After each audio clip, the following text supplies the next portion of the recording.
የሙሽሪትና የሙሽራው ኅብረት ያደርገዋል። በጣም በምሳሌ ለመረዳት እንሞክር። መጽሐፍ ቅዱሳችሁን ግልጥ ስታደርጉ መጽሐፍ ቅዱስ 46 የብሉይ ኪዳን መጽሐፍ፣ 27 የአዲስ ኪዳን መጽሐፍ አሁን በእጃችን ላይ ባለው ሕትመት ታገኛላችሁ።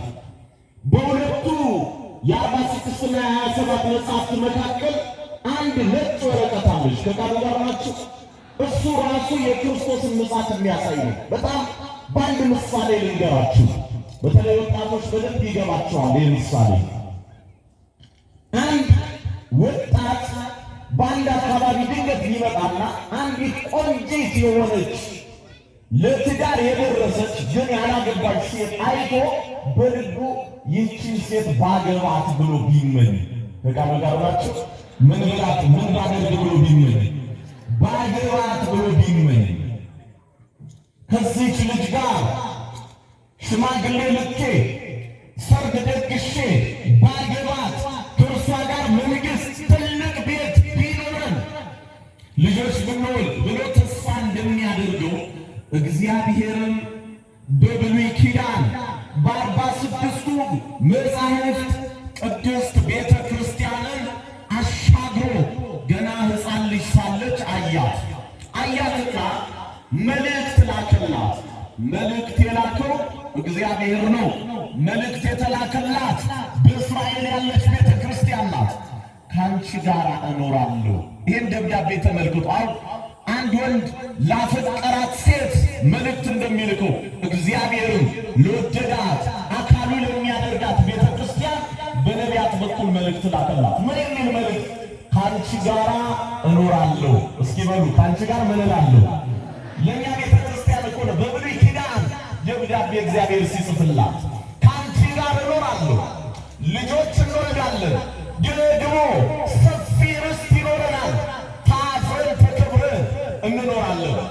እንዲህ እንዳለሽ አትቀሪም፣ እመጣለሁ፣ ነፃ አወጣልሻለሁ፣ የኔ የግሌ ብቻ አደርግሻለሁ እያለ በነቢያት በ46ቱ መጽሐፍት እግዚአብሔር መልእክት ለቤተ ክርስቲያን አስቀመጠ።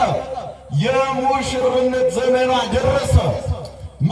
ሙሽሪት ቤተ ክርስቲያን እንድትሰናዳ ደግሞ የአብ አካላዊ ቃል ኢየሱስ ክርስቶስ ወደዚህ ዓለም መጣ። እውነተኛው ሙሽራ እሱ ነው። ልብ በሉ። መጣና ሽማግሌዎች አዘጋጀ። ከቃሉ ጋር ናችሁ። ምኖች አዘጋጀ? አይሰማም። ምኖች አዘጋጀ? እነዚህ ሽማግሌዎች አራቱ ወንጌላውያን ናቸው። ልብ በሉ። ስንት ወንጌላውያን ናቸው? አራቱ ወንጌላውያን። ስለዚህ አራቱ ወንጌላውያን ከአባቶቻቸው ከነቢያት ተቀብለው ስለ ሰርጉ ሂደት ጻፉልን። ቁጭ አድርገው የተመለከቱትን ሊያገባት ሲመጣ ምን አይነት ውጣ ውረድ እንደገጠመው፣ ድግሱ ምን ያህል እንደፈጀ፣ ምን እንደታረደ፣ ምን እንደተጠመቀ አራቱ ወንጌላውያን ግልጽ አድርገው ጻፉልን። በሽምግልናው ቀን 3 ዓመት ከ3 ወር ሽማግሌዎቹን ከሷ ወገን የሆኑትን ሐዋርያትን አስተማረ፣ ነገራቸው። እንዴት እንደሚወዳት እንዴት እንደሚያከብራት ምን ብሎ ነገራቸው? አንተ አለት ነህ፣ በዚህች አለት ላይ ቤተ ክርስቲያኔን እሰራለሁ፣ የሲኦል ደጆች አይችሏትም፣ አትነዋወጽም፣ አትቀየርም እያለ የተስፋ ቃል ሰጣቸው። እንዴት ቤተ ክርስቲያንን ያለ ልክ ከፍ ከፍ እንደሚያደርጋት ሚስት ሙሽሪት የተባለች ቤተ ክርስቲያንን እንደሚጠብቃት ክርስቶስ ለሐዋርያት ቃል ገባ። የመጨረሻ የሰርጉ ቀን ደረሰ። ወገኖቼ ልብ ብላችሁ ስሙ።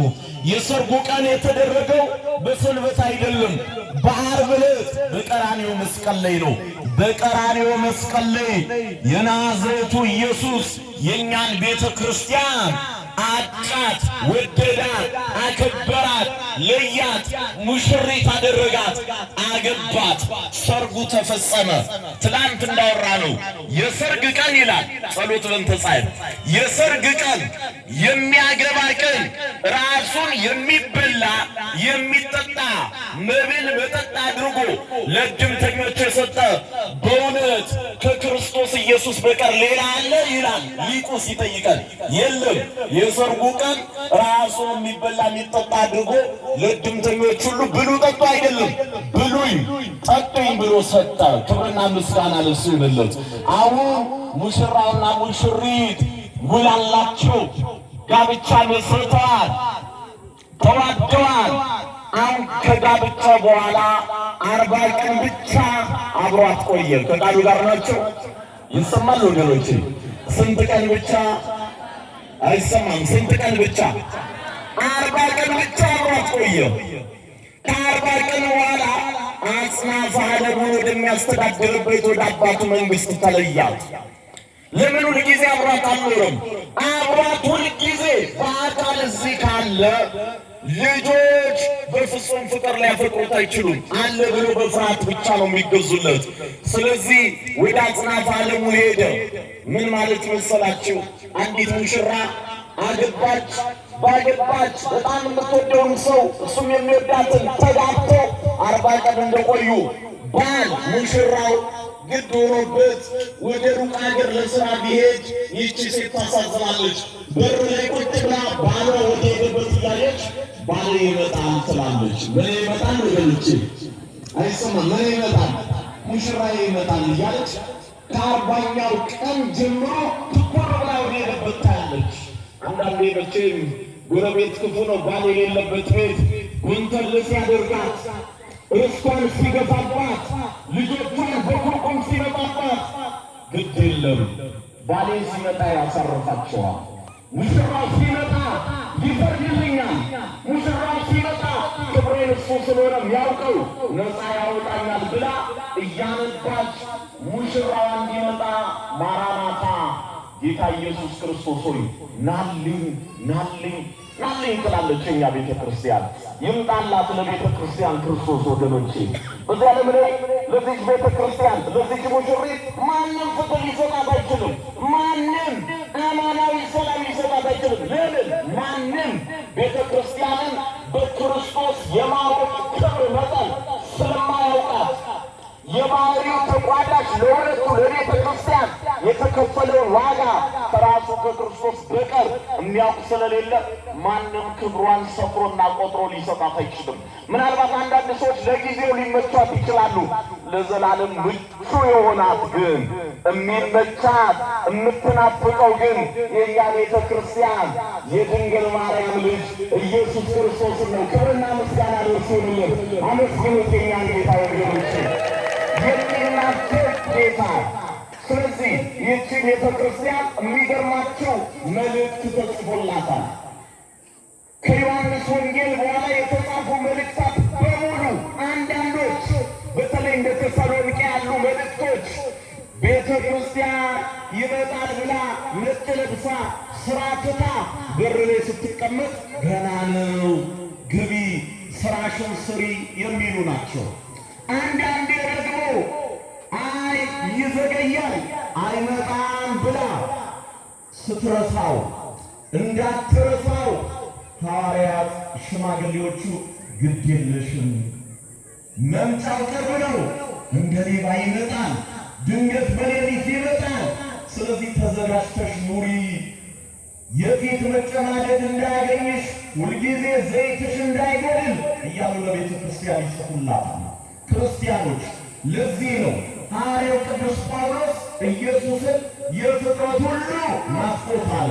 ወገኖቼ አይንቃ ኃጢአተኞች ነን ያለው ጌታ ለካስ የሚመጣው የተወጋውን እያሳየን ስለሆነ እኛ ብቻ ሳንሆን ቤተ ክርስቲያንም ከቃሉ ጋር ናቸው። ቤተ ክርስቲያንም በዚህ ዓለም ያለ ፍጥረት ሁሉ የክርስቶስን መምጣት ለካስ ይጠብቃል። የሚጠብቅ ጌታ ነው ያለን። በተስፋ የምንጠብቀው ጌታ ነው ያለን። የሚመጣበትን ነገር ብቻ በጣም በጥቂቱ እንነጋገር። እግዚአብሔር መንፈስ ቅዱስ ከሁላችን ጋር ይሁን። ክርስቶስ በሐዋርያት ሥራ ምዕራፍ 2 ላይ ሲያርግ የጌታ ደቀ መዛሙርት ከአእምሯቸው በላይ ሆኖ ቀና ብለው ይመለከቱት ነበር። ልብ በሉ፣ ክርስቶስ ከፍ እያለ በርቀት አይደለም፣ በርቀት እየራቃቸው ከፍ እያለ ደመና ዘመን አሰወረው።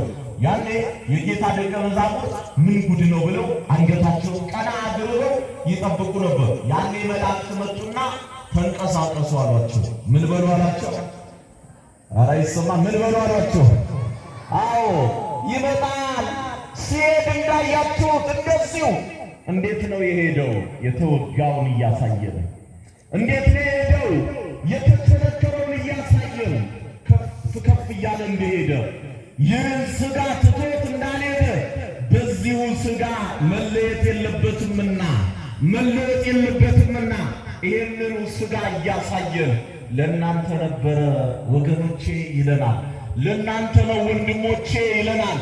የተወጋሁት፣ የተቸነከርኩት፣ ደሜ የፈሰሰው፣ መስቀል የተሸከምኩት ለእናንተ ነው። አሁንም የመጣሁት ይለናል። በጨለማ ላለ ነው፣ በሞት ጥላ ላለ ነው። አሁንም ያለሁት፣ አሁንም የመጣሁት ለእናንተ ነው።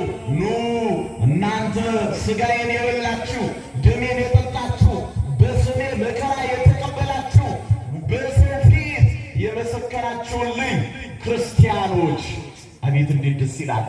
ወንድሞቼ ብሎ እኮ ሊጠራን አላፈረብንም። ከቃሉ ጋር ናችሁ? ምኖቼ ብሎ ደከማችሁ እንዴ? ምኖቼ ብሎ ሊጠራ ወንድሞቼ ብሎ ሊጠራ አላፈረብንም። ለእናንተ ነው ምመጣው ይለናል። ክብርና ምስጋና ለሱ ይሆንለት። ይመጣና ያሳየናል። አሕዛብ ሁሉ በፊቱ ይሰግዳል። ግን ክርስቲያኖች ምጽአት የአንድ ቀን ጉዳይ አይደለም። ሁልጊዜ ምጽአት አለ። ከቃሉ ጋር ናቸው? ይሰማል አይደል? ሁልጊዜ ምን አለ? ሁልጊዜ ምጽአት አለ። ልዩነቱ ግን ወይኛ ወደ እሱ ስንሄድ ነው፣ ሁለተኛው ደግሞ እሱ ወደኛ ሲመጣ ነው። የሁልጊዜ ምጽአት ቤተ ክርስቲያን የምታሳስበን በሞት ወደ ክርስቶስ እንደምንሄድ ነው። ክርስቲያኖች በሞት ወደ ጌታ እንሄዳለን። እሱ ራሱ ድንገተኛ የግለሰብ ምጽአት ነው። ለእያንዳንዳችን የግል ምጽአት አለ። እስካቶሎጂ የምንለው የዓለም ሁሉ መጠቅለል፣ በዚህ ዓለም ያለው ነገር ሁሉ አልፎ የአጥቢያ ኮከብ የተባለ ክርስቶስ የሚገለጥበት ሰዓት ግን ማግስት የለው፣ ነገ የለው፣ ነገ የሚወጣ ፀሐይ የለም፣ ነገ የሚወጣ ጨረቃ የለም። ጨረቃው ጨለማው አልፎ በንጋት ስለሚሆን የምትመጣዋ ብርሃን የራሱ የክርስቶስ ጸዳል ውበቱ ግርማው ትሆንና ለዘላለም እሱ እያበራ የሚኖርባት ናት። ስለዚህ ፍጥረት ሁሉ ይህ ጌታ እስኪገለጥ ድረስ በተስፋ ይጠብቃል። ፍጥረት ሁሉ ክርስቶስን ዳግም እስኪያይ ድረስ ይናፍቃል። እስከዛ ግን ክርስቲያኖች እግዚአብሔር አብ ቀኙ ላይ የተቀመጠ ጌታ፣ በእግዚአብሔር አብ የማን በቀኙ ያለው ጌታ ምዕመናን ያለ ጠባቂ ያለ መንጋ ቤተ ክርስቲያን ያለ መሪ እንዳትቀር መንፈሱን ልኮላታል። መንፈስ ቅዱስ ይህችን ቤተ ክርስቲያን እስከ ክርስቶስ ምጽአት ድረስ ይጠብቃል። ለዚህ ነው በዮሐንስ ወንጌል ምዕራፍ 17 ላይ ክርስቶስ እኔ የሰጠኝን ሰጠው አለ። ልብ በሉ። አብ ለወልድ ቆጥሮ ሰፍሮ የሰጣቸው ምዕመናን ወልድ ለመንፈስ ቅዱስ ቆጥሮ ሰፍሮ እንደሰጣቸው በዳግም ምጽአትም ከመንፈስ ቅዱስ እጅ ዘይታችን ሳያልቅ ፊታችን ሳይጨማደድ አንዲት ሙሽሪት ራሷን ማስዋብ እንደማትችለው ሁሉ ቤተ ክርስቲያን በራሷ ራሷን ማስዋብ ስለማትችል መንፈስ ቅዱስ አስውቦ መልኳን፣ ወጣትነቷን፣ ሙሽሪትነቷን ጠብቆ ለወልድ እነሆ እነዚህ ናቸው በስም መከራ የተቀበሉ፣ እነዚህ ናቸው መምጣትን ተስፋ ያደረጉ ብሎ እኛን ለወልድ ያስረክበናል። መርህ የሆነንና ክርስቶስ ደግሞ ወደ አባቱ መንግሥት ይወስደንና ቀድሞ ወዳዘጋጀልን ስፍራ እኔ የዚህ መንግሥት ወራሽ ነኝ ይላል። ከቃሉ ጋር ናችሁ? ኧረ አይሰማም ወገኖቼ? ከቃሉ ጋር ናችሁ ወይ? አዎ። ልጅ ስለሆነ በቤቱ ላይ ሙሉ ስልጣን ስላለው በአባቱ ሀገር በአባቱ መንግሥት ባለ ሙሉ ስልጣን ስለሆነ ወራሽ ስለሆነ እኛ ደግሞ በነሳው ሥጋ የተነሳ የእሱ ዘመዶች ስለሆንን ልብ በሉ ወገኖቼ። እሱ በአባቱ መንግሥት ላይ ሙሉ ባለስልጣን፣ ሙሉ ወራሽ፣ የቤቱ ባለቤት፣ የድላችን ፊት አውራሪ ስለሆነ ክርስቲያኖች እኛ ደግሞ በነሳው ሥጋ የተነሳ ከእርሱ ጋር ስለተዛመድን በወራሹ በኩል የሚወረሰውን ወርሰን ወደ ዘላለም ሕይወት እንገባለን። ክብርና ምስጋና ለአምላካችን ይሁንልን። ወራሹን በመውረስ ወደ ዘላለም መንግሥት እንገባ እግዚአብሔር በልጁ በክርስቶስ በኩል ሁላችንን ጠርቶናል። ይህንን ሐሳብ ካብራሩ ቀደምት ሊቃውንት መካከል ክርስቶስ እንደሄደ ቶሎ ይመጣል ብሎ ለሚያስቡ ሰዎች ሄሬኔዎስ የተባለ በእንግሊዘኛው ኢራኔስ የተባለ ታላቅ አባት የደብረ ዘይትን ምስጢር ካብራሩ ሰዎች ውስጥ በጣም የሚጠቀስ ነው። ይህ ደብረ ዘይት ተራራ ከኢየሩሳሌም ከእስራኤል በአጠቃላይ 2 ኪሎ ሜትር የሚርቅ ወይም 2 ኪሎ ሜትር ከፍታ ያለው ተራራ ነው።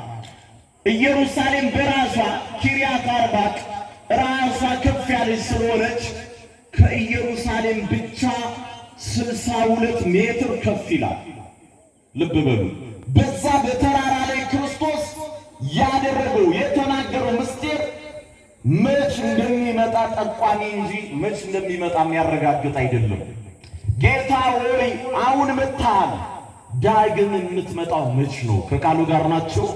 አሁን ኢየሱስ መች ነው የሚመጣው ብሎ መጠየቅ የአንድ ሐዋርያ ተግባር፣ የአንድ ክርስቲያን ስራው ነው። ክርስቶስ ሆይ መች ነው የምትመጣው? ይናፈቃል የኛ ጌታ። ከሌላ ነገር አንጻር አትዩት የክርስቶስን መምጣት፣ ከፍርድ አንጻር አትዩት የክርስቶስን መምጣት። የማያምን ሰው አሁን ራሱ ተፈርዶበታል። የሚያምን ደግሞ የዘላለምን ሕይወት እንዲወርስ ተጠርቷል። በእምነት ወደሚገባበት የጽድቅ ደጃፍ መርቶ ያገባን ክርስቶስ ነው። ከቃሉ ጋር ናቸው። መርቶ ያገባን ማን ነው? ኧረ አይሰማም። መርቶ ያገባን ማን ነው?